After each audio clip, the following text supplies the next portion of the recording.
ಅಷ್ಟೇ ಸಿನಿಮಾ ಒಂದು ಅದ್ಭುತವಾದ ಪ್ರಪಂಚಕ್ಕೆ ಕರ್ಕೊಂಡು ಹೋದಾಗ ಅನ್ನಿಸ್ತು. ಶಿಲ್ಪಕಲೆ ಇದೆ, ವಾಸ್ತುಶಿಲ್ಪ ಇದೆ, ವಿಜ್ಞಾನ ಇದೆ, ಆಯುರ್ವೇದಿಕ್ ಇದೆ, ಹಾಗೇನೆ ದೊಡ್ಡ ದೊಡ್ಡ ಪಂಡಿತರುಗಳ ಮುಖಾಂತರ ಸಂಸ್ಕೃತ ಪ್ರೊಫೆಸರ್ಗಳನ್ನೇ ಬಳಸ್ಕೊಂಡು ಒಂದು ಸಿನಿಮಾ ಮಾಡಿ ಹೋಗಿದ್ಯಲ್ಲ.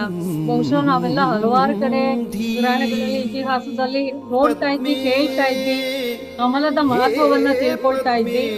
ಭಾರತದ ಒಂದು ನ್ಯಾಷನಲ್ ಫ್ಲವರ್ ಅಂತ ನಾವಿದನ್ನ ರಾಷ್ಟ್ರೀಯ ಹೂವು ಅಂತ ನೋಡ್ತಾ ಇದ್ವಿ ಹಲವಾರು ಸಂದರ್ಭಗಳಲ್ಲಿ.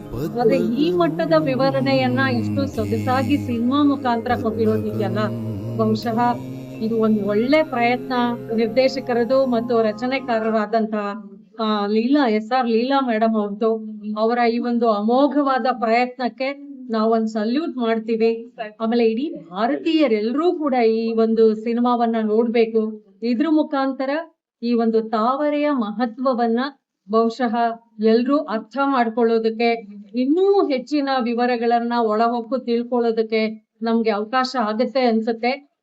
ಜೊತೆಗೇನೆ ಪರಿಸರ ಸಂರಕ್ಷಣೆಯ ಕಾಳಜಿಯನ್ನು ಕೂಡ ಸಿನಿಮಾದಲ್ಲಿ ಹೇಳಿರೋದು ತುಂಬಾ ಖುಷಿ ಕೊಡುತ್ತೆ. ಹೇಳೋಕ್ ತುಂಬಾ ಇದೆ, ಬಹುಶಃ ಇಷ್ಟು ಸಾಕು ಅನ್ಕೊಂಡು.